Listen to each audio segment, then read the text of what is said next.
Paramashivoham. Om Nithyananda Paramashivoham. Om Nithyananda Paramashivoham. Om Nithyananda Paramashivoham. Om Nithyananda Paramashivoham. Om Nithyananda Paramashivoham. Om Nithyananda Paramashivoham. Om Nithyananda Paramashivoham. Om Nithyananda Paramashivoham. Om Nithyananda Paramashivoham. Om Nithyananda Paramashivoham. Om Nithyananda Paramashivoham. Om Nithyananda Paramashivoham. Om Nithyananda. Yes. Now, all of you can relax. You can slowly open your eye bands and open your eyes. Yes. So, before verifying your answers, let us take a few moments to pen down what Swamiji have revealed to you during this power manifestation segment. So, let's put it this way. From the moment you closed your eyes and started manifesting this power with the cognition that I am Paramashiva, what all Paramashiva have revealed to you, whether it's a shape, an object, or a person, or you've had a kind of different kind of feeling inside you, seen some colors, or imagination, or a scenario, whatever, or you heard a sound which is from unknown, which you never expected, whatever has happened from the moment you started manifesting this power, let's pen down. And all the viewers who are watching us on YouTube and other social media platforms, please take a moment also in the comment section. You can also post what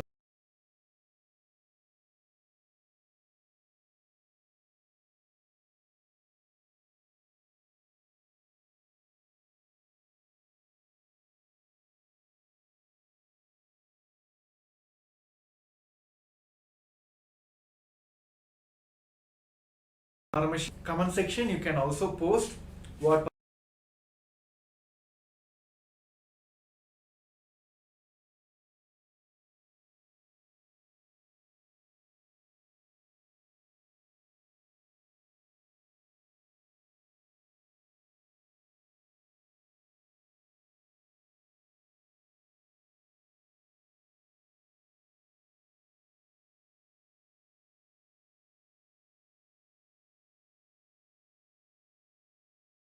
Paramashivam.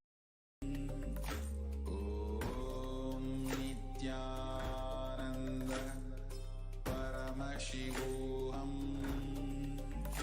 Om Nithyananda Paramashivoham. Om Nithyananda Paramashivoham. So those who are all watching in the YouTube and Facebook and Twitter, please use the comment section, the default comment section, where you can also share what sound revealed to you during this power manifestation segment. Yes. So without no ado, let us verify our answers now.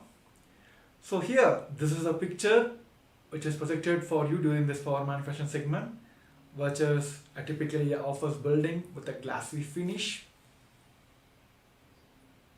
this was projected to you during this power manifestation segment. I think now many of you may easily able to relate, oh, I remembered my office time, or suddenly my office came into my mind because tomorrow is a Monday, I have to get back to my office routine, all that. See, these are the ways, many ways that Paramashiva, Swami himself, will start manifesting these powers to you. Like start revealing to you beyond the two eyes.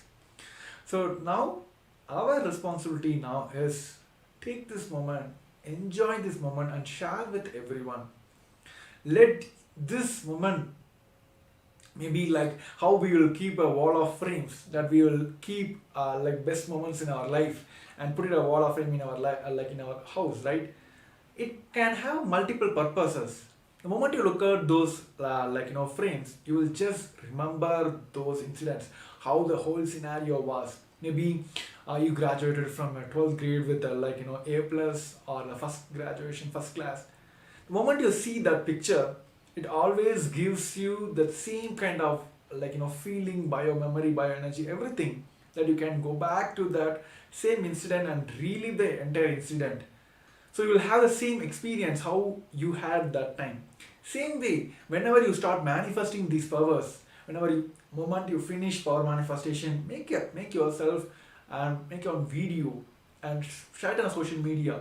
Tomorrow, whenever you feel that you're struck with the delusion or you're not able to manifest this power, you just need to come back to this video and watch.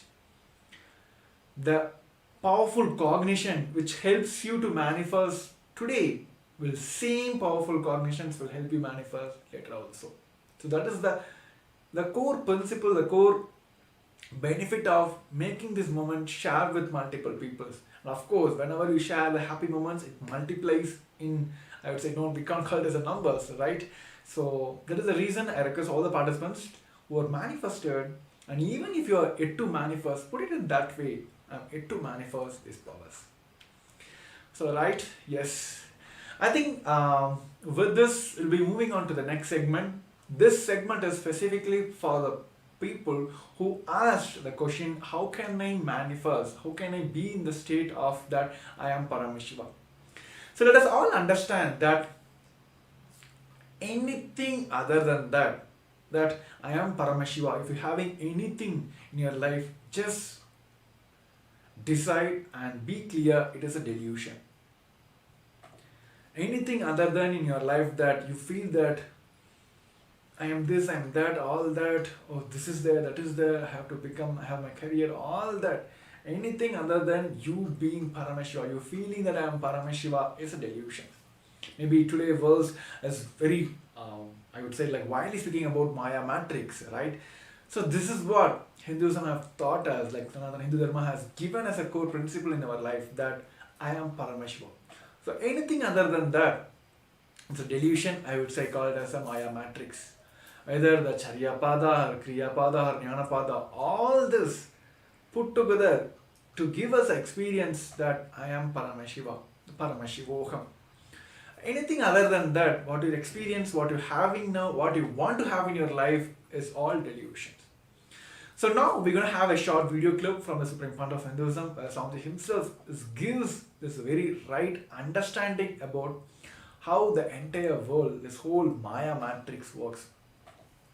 Of course, today, all of the viewers who are watching us live today, please, please yourself or congratulate yourself that you are blessed to hear this truth directly from the Supreme Pontiff of Hinduism today.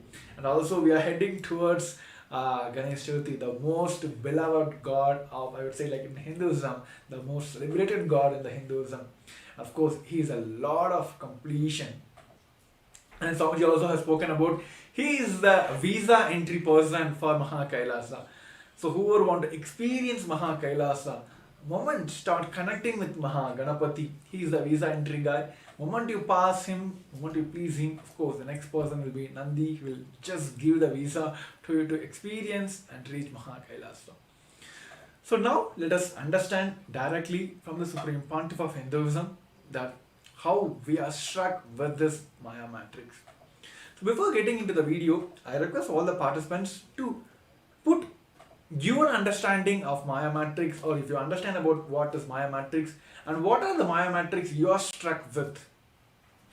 Maybe you might have struck with, oh, I have to have this much of zeros in my bank balance. Oh, I have to have that. I have to have this. And I am like, I want to manifest this kind of health or wealth. We have so many ideas, so many perspectives about our life. And we are still struck with, oh, I have to fulfill this, that. I want to make sure that the society pleases me, society have a high image about me. There are many things which we ourselves put like frame our life like, okay, oh, this is that, my life is best, right? So we continuously deviating ourselves from our fundamental cognition that I am Paramashiva. So before getting into the video, I request all the viewers take a moment to convey or post that what is your understanding about Maya matrix and what are the Maya matrix which you feel that you are struck with.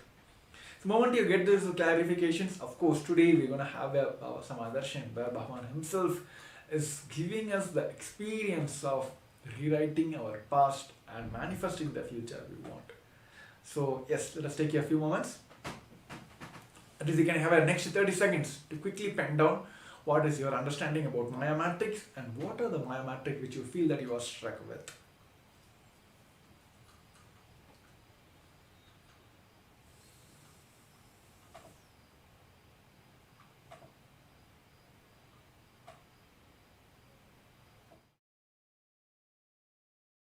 Also enter into the video. Now let us listen from the Supreme Pontiff of Hinduism, the science of decoding the Maya matrix. Then we'll understand how we can get rid of all these delusions and Maya matrix, how we can break free from all this.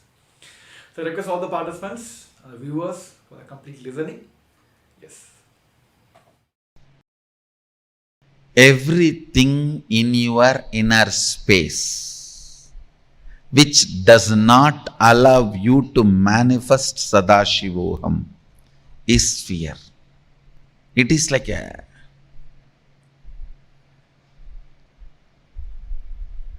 undigested material in your biomemory. Undigested material in your biomemory. In your muscles, if something is not digested, becomes part of your muscles, it will become cancerous. In your muscle memory, if something is not digested and stays back, it becomes fear. It becomes fear. So understand, reduction of bad cholesterol in your body and your health are directly proportionate to each other. Reduction of fears in your system and your enlightenment is directly proportionate. Understand how the reduction of bad cholesterol and your health is directly proportionate to each other. Same way, reduction of fears and manifestation of Sadashivoham is directly proportionate to each other, because the cholesterol does not stop on that extra tire around you, your waist. It sits there and spoils everything. Life sits in Anandagandha and makes everything positive. Like Guru sits in one place but clears the ignorance and raises people all over the world. Negative fellows sit in one side and create disturbance everywhere. They sit in one place and send viruses all over internet. Same way, cholesterol may sit on your stomach but sends disturbances to all organs of your system. You need to understand. Fear, you may be thinking, is only in one corner, but it doesn't keep quiet. It doesn't keep quiet. It interferes. in everything. That is the reason I am saying reduction of the cholesterol is directly proportionate to your health. Bad cholesterol. Reduction of fears is directly proportionate to your manifestation of Sadashivoham. Everything under matrix only can create fear in you. Anything above matrix cannot create fear in you. Understand that? Something which is beyond matrix may not be attractive towards you, to your mind as on now. But understand that can never generate any fear.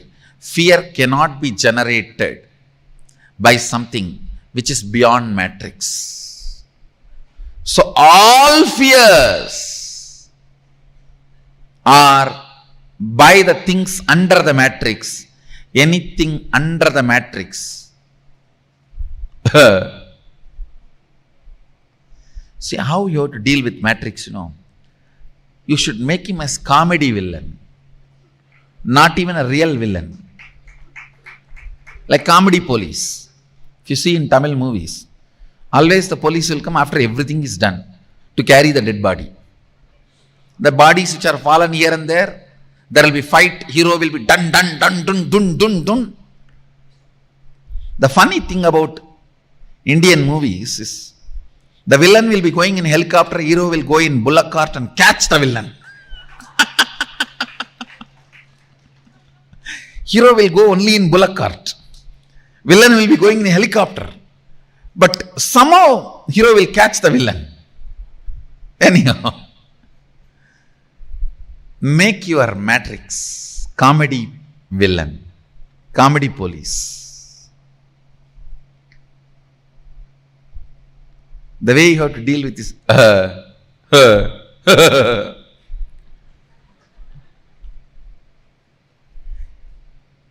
treat anything under matrix as like a dirt. I can give you many examples. If a frog is trying to kick the elephant, how the elephant will look at the frog, same way look at your matrix. I wanted to tell you one important thing. Be rest assured. Even if you think you are under the matrix, ultimately there is a space in you which cannot be bound by any matrix. That is Sadashivoham.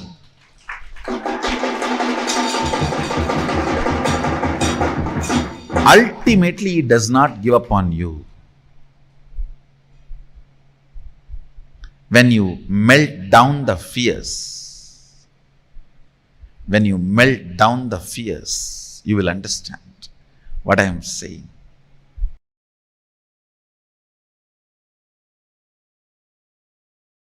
மரத்தை மறைத்தது மாமத யானை, மரத்தில் மறைந்தது மாமத யானை. பரத்தை மறைத்தது பார்முதல் பூதம், பரத்தில் மறைந்தது பார்முதல் பூதம். பொன்னை மறைத்தது பொன்னணி பூஷணம், பொன்னில் மறைந்தது பொன்னணி பூஷணம். தன்னை மறைத்தது தன்கரணங்களே, தன்னில் மறைந்தது தன்கரணங்களே. I'll give you the translation. In a wooden elephant carving, if you see the intricacies of carving and perceive it as elephant, you forget it is wood. If you perceive it as a wood, you forget it's a carving. Listen carefully.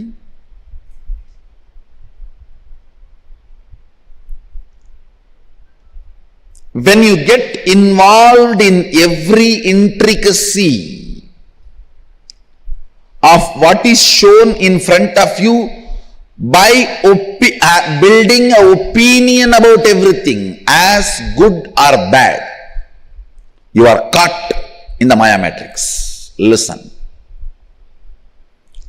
The every curve, ups and downs of what is being shown, what is appearing in front of you, whatever is appearing in front of you,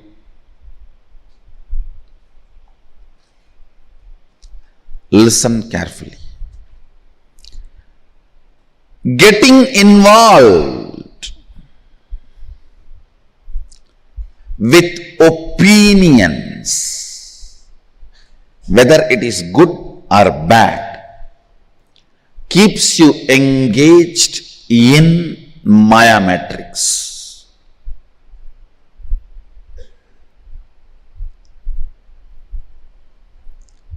If you build opinion about every person, every situation, everything around your life, you will polarize the whole life.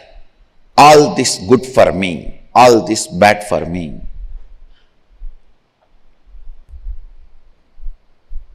Building more and more opinions. You have to be very clear.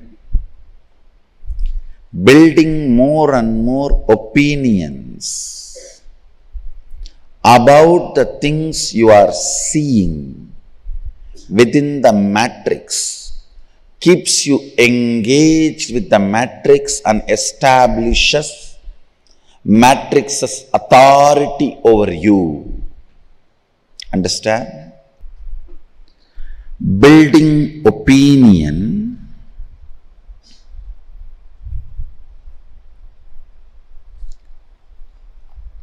as good or bad is what I call seeing the elephant and forgetting it is wood. Understand? In the world, it is a wood sculpture of elephant. But if you perceive that as elephant, it's my world.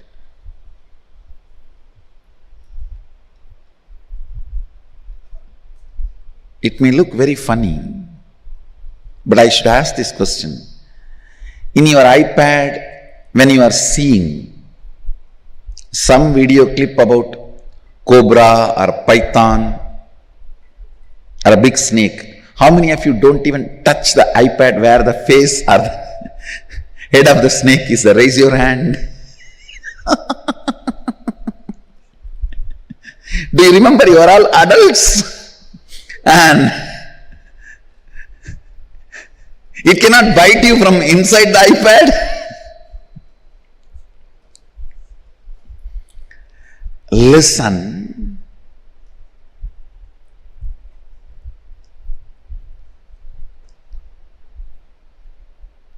So much of opinion getting built about what is seen. Many of you have not raised the hand, I know. But you will not even dare to touch the screen, I know. I know.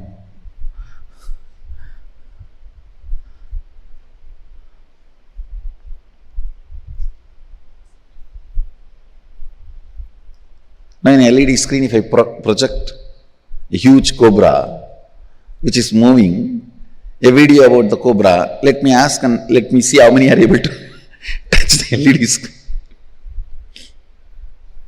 Listen,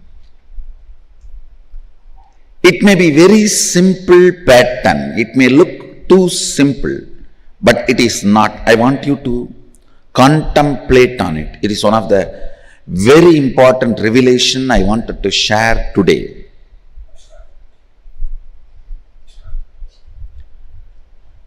Opinions.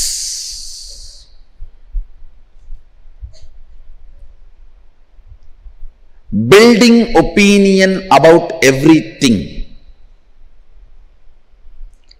is taught to you as knowledge. If your purpose is based on existential reality. And having all the artificial ignorance to support that, you are already out of the matrix. But if your purpose is artificial ignorance, even if you own the whole planet Earth, ownership idea itself is artificial stupidity.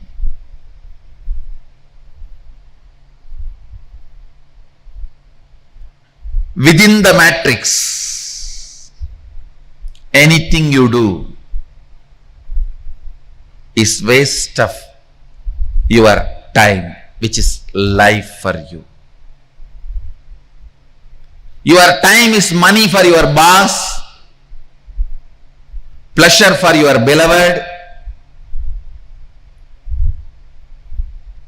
Your time has a various meaning for many people in your life.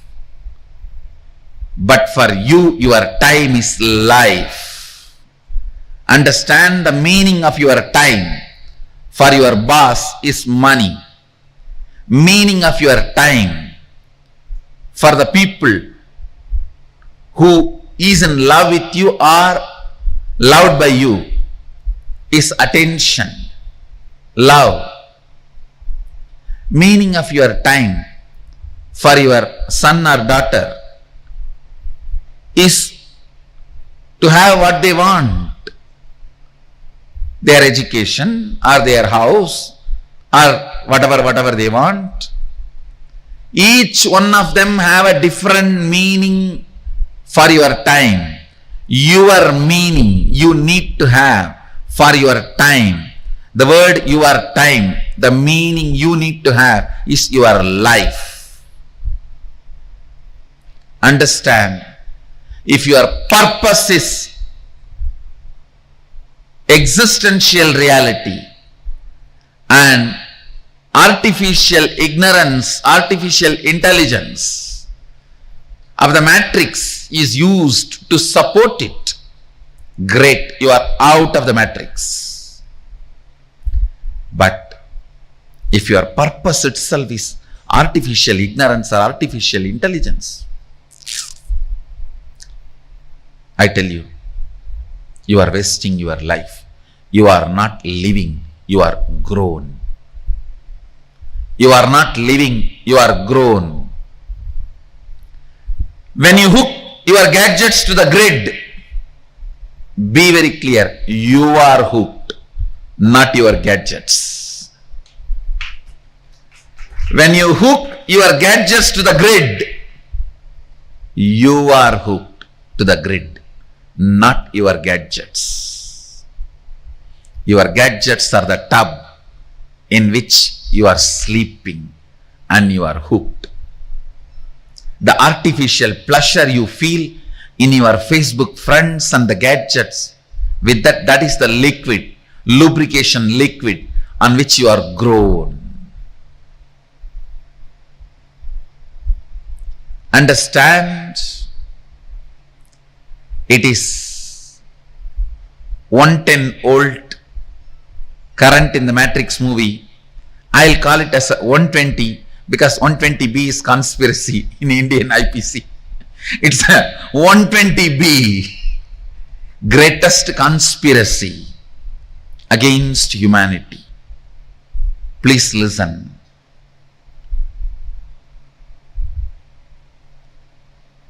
If artificial intelligence or artificial ignorance, which all of us commonly accepted and created, if that becomes the purpose of your goal, you are grown, not living.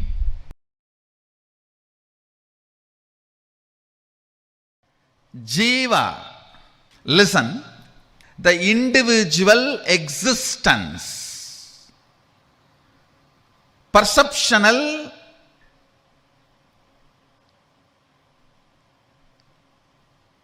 experiential,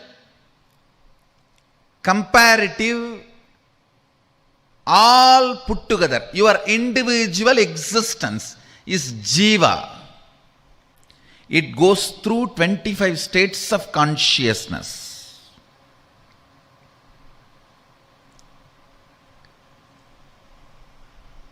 From sleeping, sleeping, sleeping, dreaming, dreaming, sleeping, waking, waking, waking, awakened, awakened, waking. Totally 25 various states of consciousness you go through as a jiva. Jagat, the universe. It has 11 dimension. Length, breadth, depth is all you know. Time and space still scientists are exploring. But various permutations and combinations of length, breadth, depth, time and space forms 11 dimension. That is the Jagat, universe. Sadashiva, Ishvara, who manifests as 5 dimension and unmanifest part of him. That is Ishvara. Listen. Jiva, soul. Jagat, universe. Ishvara, Sadashiva. The matrix between these three is called Sri Vidya. The knowledge of Sri. Sri means Adi Shakti. The knowledge of Adi Shakti is the knowledge which will liberate you from this matrix. Understand?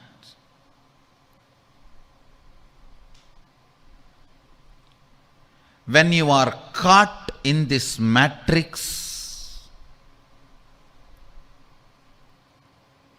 whatever you think you are, you will continue to be slave. It is like a lion hypnotized all the sheep, saying that you are all lion. Don't bring lion cub story here. It is different. It's a different lion. The lion hypnotized all the sheep, saying you are all lions. So you can come without fear every day. He will have one.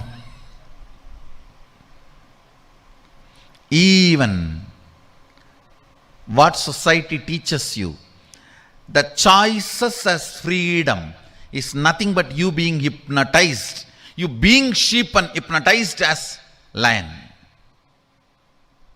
Understand?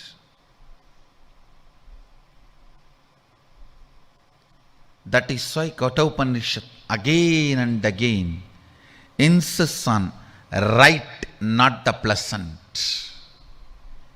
If both can come together, great. If you have to make a choice, always right, not the pleasant.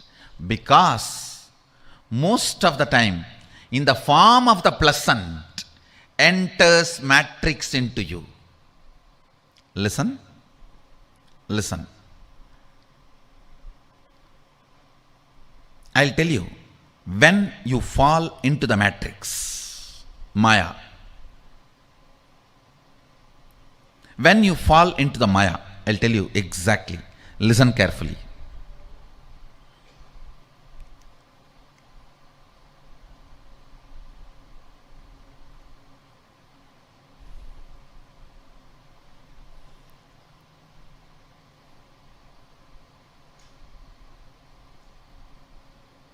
I'll give you this example. Listen carefully. You come and ask me, Swamiji, Give me the way for enlightenment. I tell you, nothing. Just have integrity and listening with the Guru. You will immediately be liberated. And you start thinking, oh God, integrity means I have to be completely in tune with what he is telling.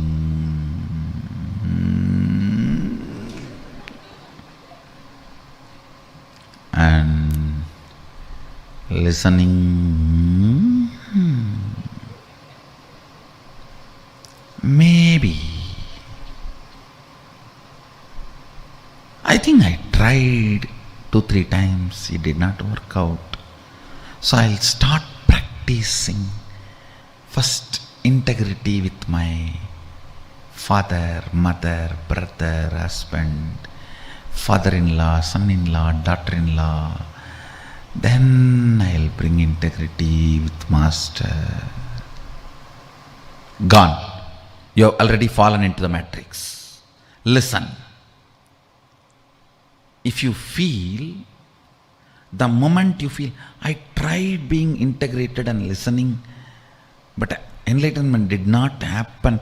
When you come with that statement, when you come to that statement itself, decide, no, will persistence is the solution, not delusion.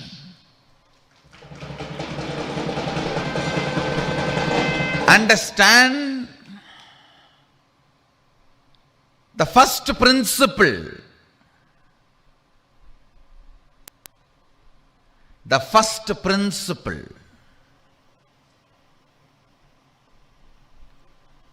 itself should be practiced with will persistence. The moment you feel you need a second principle, you have fallen into the matrix. Over. You have fallen into the matrix.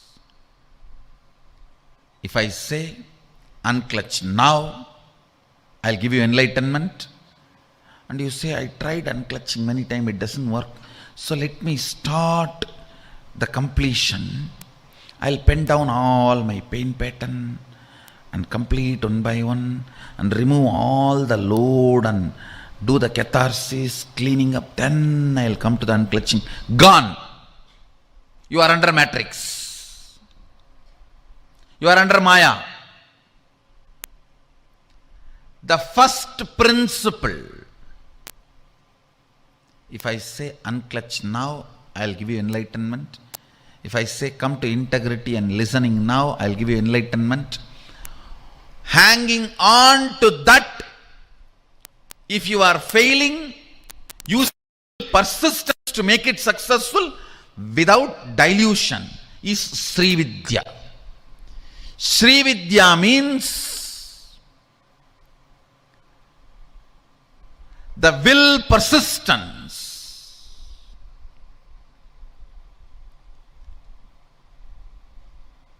To master the mystery of the matrix, how this Jiva Ishvara Jagat is spinned around, how this Jiva Ishvara Jagat overlaps on each other, how this Jiva Ishvara Jagat coordinates with each other, how this Jiva Ishvara Jagat moves with each other. Whenever you do not compromise on the first principle, first word. For example, I utter Shivatvamasi. It means you are Shiva. Then you declare Sadashivoham. Decide to be in that space. If you are missing, use will persistence to be in that space again and again. But the moment you decide it is not happening, so let me pick up some methodology or some situation, some completion, some process, something through which I will travel and reach Sadashivoham. Gone. You are under matrix. You are under Maya.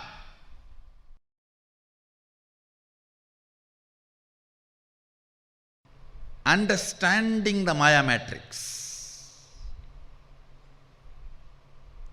ferociously breaking from it, using all your ferociousness to make one hole into that Maya matrix and getting out, reaching the spaceship. Then, using the same ferociousness to break the Maya matrix, being inside. That is what is manifesting powers. Listen carefully. When you manifest powers, you are not letting any of the rules, regulations, bondages, powerlessness of the matrix come to any agreement with you. Matrix tries its best. Let's have a contract. You don't expose me.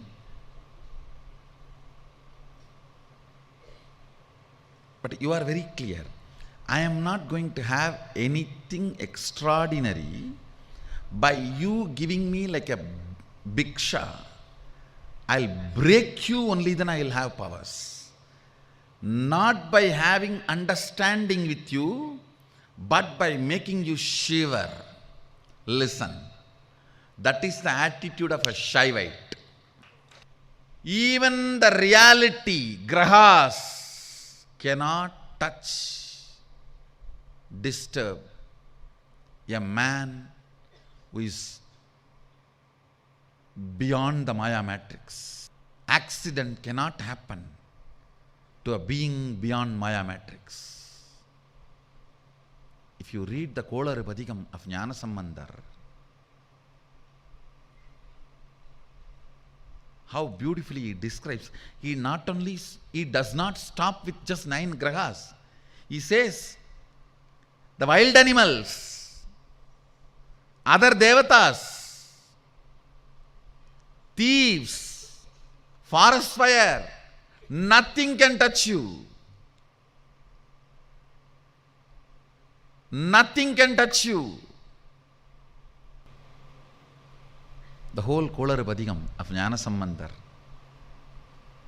the thought current is conveying to us is, have the ferociousness towards the Maya matrix. It cannot touch you. It cannot touch you. Prevalent things which makes you powerless are reality. Nothing can touch you. Avai nalla adiyar avarkku migave.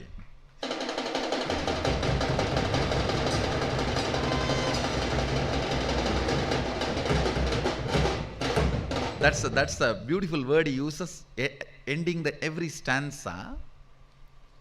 He describes detailed way how the grahas and then all the other gods, goddesses and the gods of the directions, nakshatras, rashis and wild animals, nothing can touch you. Understand? The ferociousness with which you need to handle Maya matrix, you can learn from this one Kolar Padikam of Jnanasambandhamurti. Tirunavukkaras Peruman, another saint tells Jnanasambandhamurti, don't go to Madurai now. Neither the grahas are right, nor the situation there is right. Jnanasambandhamurti never listens to anybody other than Sadashiva. He does not care about anything which is under the Maya matrix. Veyuru doli bangan vidamunda gandan viganalla veenai dadavi மாசரு திங்கள் கங்கை முடிமேல் அணிந்தென் உளமே புகுந்தாதனால் ஞாயிறு திங்கள் செவ்வாய் புதன் வியாழன் வெள்ளி சனிபாம்பிரண்டும் உடனே ஆசரு நல்ல நல்ல அவை நல்ல நல்ல அடியார் அவர்க்கு மிகவே. See the thought current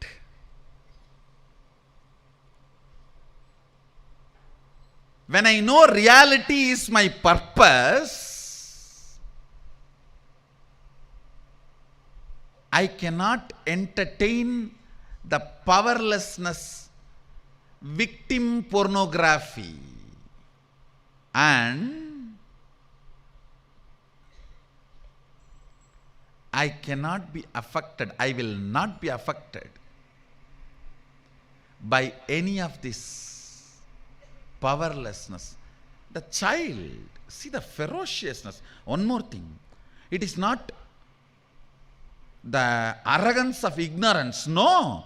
The way it describes all the possible obstacles which can come shows very clearly he is aware of all that. You see, out of ignorance, what can happen? That is different. Here he is not out of ignorance, he is describing everything. He is describing everything.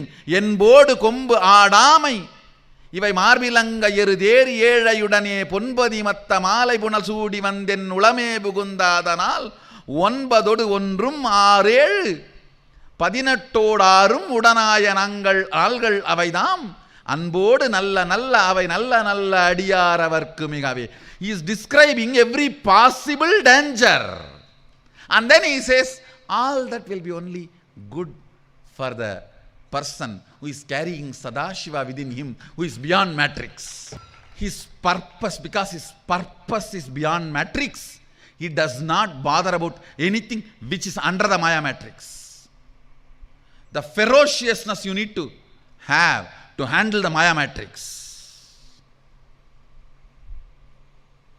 Understand here, see the way structure. First, he defines the Sadashiva, how he is in his heart. Then only he describes even this poverty pornography items. He is not describing this first. He is not describing ஞாயிறு திங்கள் செவ்வாய் புதன் வியாழன் வெள்ளி சனிபாம்பு இரண்டும் வேயுரு தோழிவங்கன் விடமுண்ட கண்டன் மிக நல்ல வீணை தடவி. No, he is not describing the problem first. Please understand, the fellow who does not know the problem also is not complete. The fellow who thinks about the problem first also is not complete. Neither the ignorance of the problem will solve the issue, nor putting that as a first is going to solve the issue. A proper right solution. First,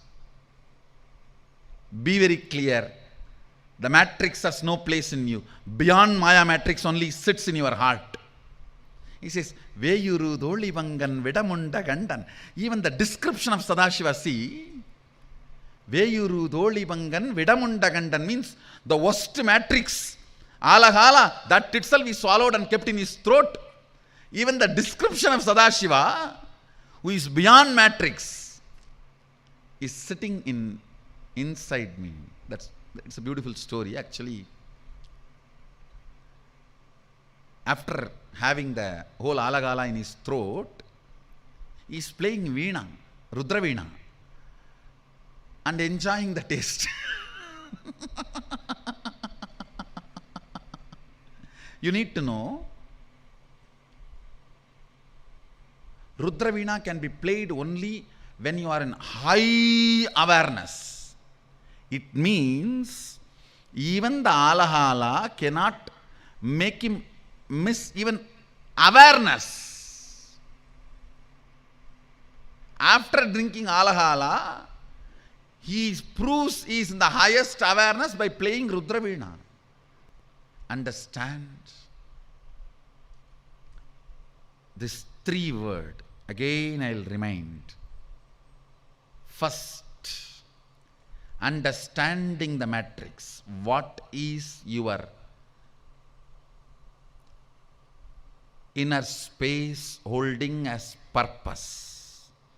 Is it prevalent ideas or existential reality that decides whether you are under Maya matrix or moving out of Maya matrix, understanding Maya matrix?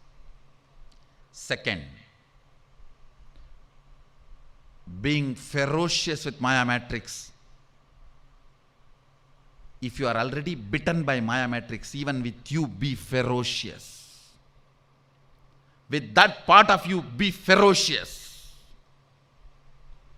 and break from the Maya matrix. And same ferociousness will manifest as powers within the Maya matrix when you play.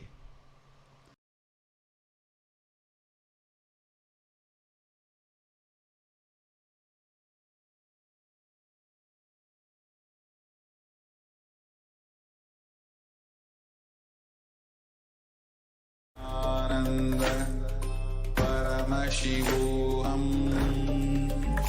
Om Nithyananda Paramashivoham. Om Nithyananda Paramashivoham. Yes. So we have heard from the Supreme Pontiff of Hinduism, and he have given the breakthrough science, I would say, like, or you can call it as a knowledge for all of us, how this whole Maya matrix is formed and how we are struck with that, and what is the solution to come out of this Maya matrix. And at the last, you have given the very the one word solution, I would say, for the Maya matrix is handle with ferociousness. See, understand from this one fundamental principle that anything you have in your life, it's not allowing you to feel and manifest that Paramashivoham or Sadashivoham, that you are Paramashiva or you are Sadashiva, is delusions. I think today's the current world, our life is becoming more and more polarized, right? And the more and more we are judging, more and more we are having opinion about that. We kept saying that these are things which I like, which are things which I hate.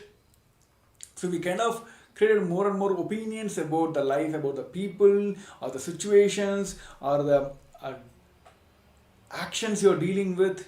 Everything become polarized. You kept one set of things which is you like, one set of things which you don't like, and more your opinions you're building on top of it. You get into this Maya matrix and you're evolving in a Maya matrix and giving authority to this Maya matrix more and more.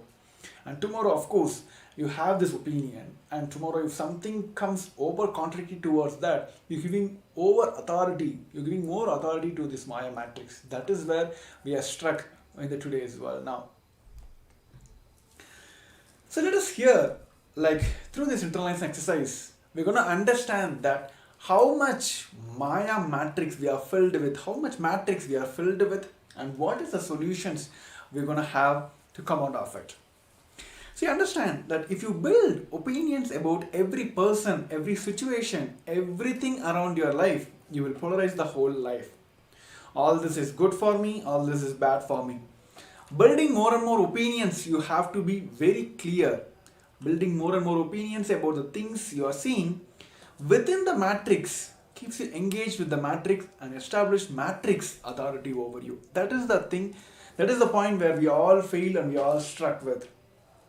There was a time, initial phases, we gives more and more power to the matrix and we are start engaging into that.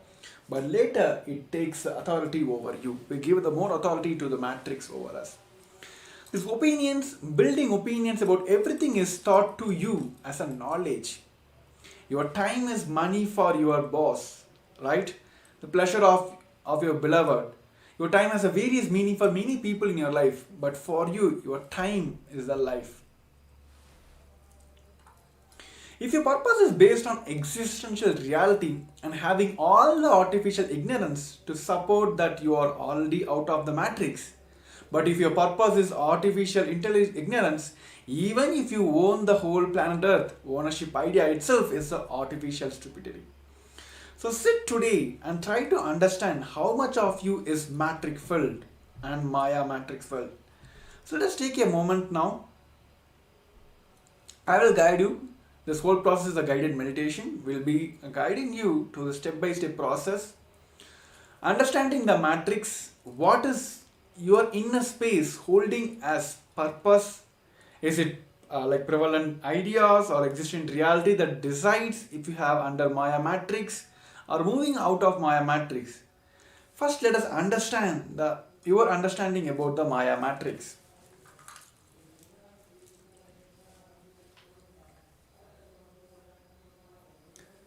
See, just with this one factor alone, time. For your beloved people, it values in different scale. For your boss, it is the money for him. For for a fitness coach, maybe if you're having a fitness coach, the time you're spending with him, for him it is like he will manifest health, right? But if for your boss, it is manifesting more and more money out of you. So each aspect has a different perspective for each people. But if you believe that, oh, entire world is me, then I have every power over everything, then that is where this whole Maya matrix starts. So today, in this segment, first we're going to understand how much we are filled with the Maya matrix. Only if you understand that, we will be able to come out of this entire thing. So the first step for all of us is understanding the Maya matrix. So what is your inner space holding about this Maya matrix? It is the prevalent ideas or the existential reality that decides if you are under Maya matrix or moving out of the Maya matrix. Let's pen down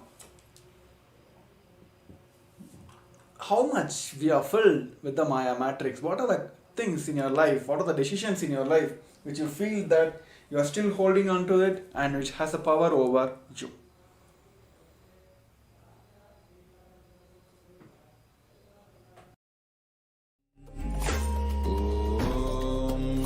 Nithyananda Paramashivoham. I think maybe I can give you a small example. This Maya matrix can be even simple as this is.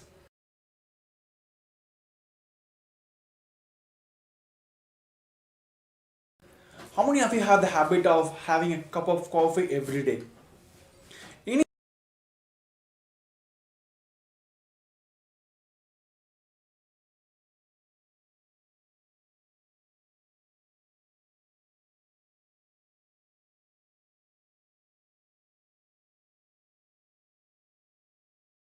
Initial days, you might have heard moment I woke up in the morning, maybe in the Western culture, right? But Sanatana Hindu Dharma, in what Swamiji has given as a lifestyle for us, the very day start with the yoga and intense yoga and puja and satsang. Then you start your day. So you'll be power packed. You're filled with so much of bliss inside you, active, full activism inside you.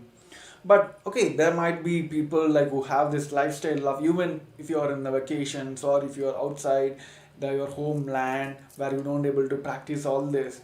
There are many situations you might be forced to do this. Like starting your day itself, you have to get into the work. Those are the moments you might have felt like, okay, having a cup of coffee may help me to boost my activism. Get a work up from the cozy mentality, start looking at your systems and start working on something like that, right? This might have started this way, where you felt like having a cup of coffee can give you a little boost.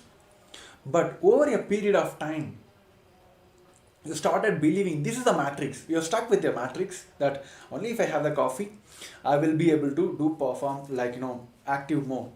But over a period, it goes smooth. You won't feel that you are stuck with the Maya matrix unless you have the cup of coffee every day morning.